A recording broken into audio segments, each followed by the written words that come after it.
Good morning. Welcome to our session today. We're going to be discussing the cardiac regeneration bench to bedside. I have two world experts on the topic right here with me. This is Josh Hare from University of Miami and Dr. Roberto Bolli from University of Louisville. And men, what I'd like you to talk about today is to give some real perspective to this field. This is a field that is no longer new. It's been established, I'd say, for a good 15 years. And probably no one better than Dr. Bolli and Dr. Hare in putting into perspective where we've been and where we're going with a very, very important topic. So, Dr. Bolli, would you like to start? Yeah, thank you very much.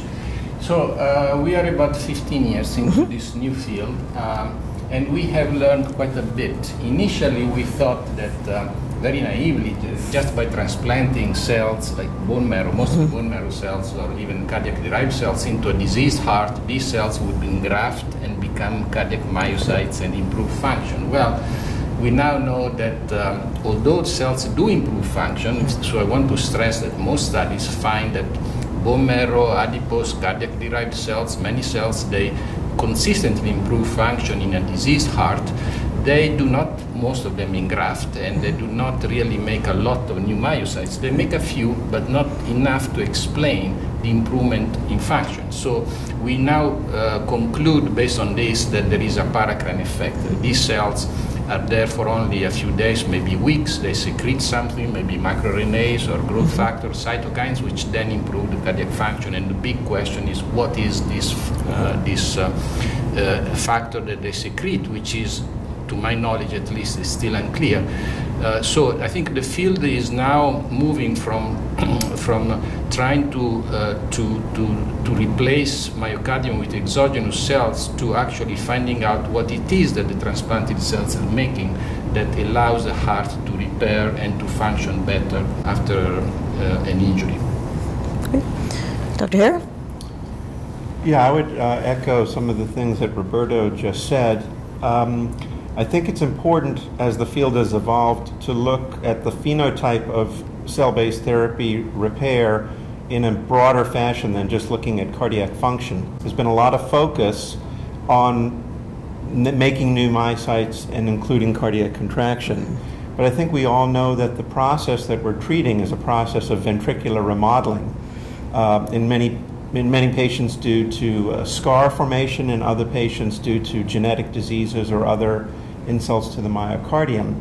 And there's now a lot of work that shows that cell-based therapy and other regenerative strategies can reverse that remodeling comprehensively. We see antifibrotic effects, we see neovascularization, we see anti-inflammatory effects, and yes, indeed, we see improved function. So I think a lot of the focus in the field, as Roberto mentioned, has been to look at the mechanism of that, what kinds of endogenous repair mechanisms are being stimulated. And there's a very exciting translational effort right now to put to the test some of the mechanistic hypotheses we have actually in clinical trials.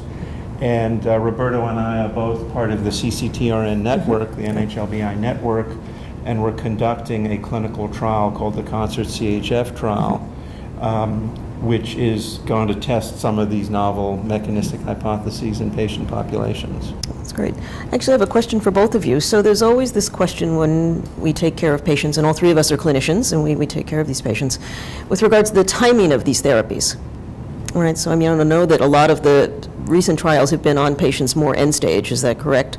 So when we think about, as you mentioned, genetic cardiomyopathies and cardiomyopathies where we may actually get the patient much earlier, are you thinking anything about timing and how these therapies might be different based on the timing of the remodeling, or at what point?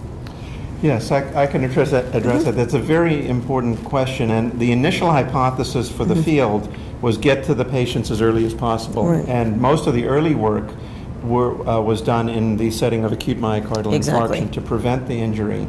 Fortuitously, however, the studies that have looked at late injury, and we've done some of those studies in our group, many other groups have also done studies, it seems to be very effective even with a chronically remodeled ventricle, which is a very important clinical effect because we have so many patients who are in that remodeled state already. So it does appear to be effective in the chronically injured patient. We also have a new study coming out that we hope to announce later this year, which will look at cell therapy in patients with dilated cardiomyopathy, many of them genetic, and that's a first. Most of the studies have looked at ischemic cardiomyopathy. Right.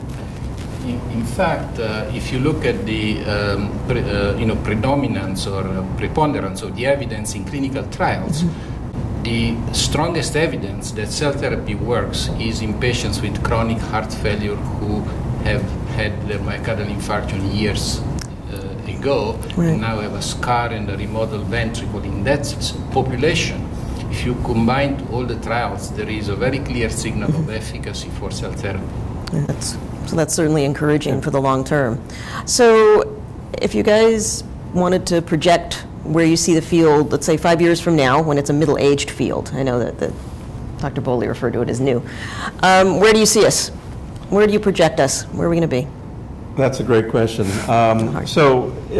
It's taken a lot longer than people anticipated 10 years ago, which is predictable. If you look at the history of the development of new therapeutics, it takes about 20 years to get something new. The field has 2 phase 3 trials that are being conducted now. So within 5 years, we'll have the answer to a trial called the DREAM-HF trial, and another trial called CHART-1 and 2. So we'll at least have some phase 3 clinical data.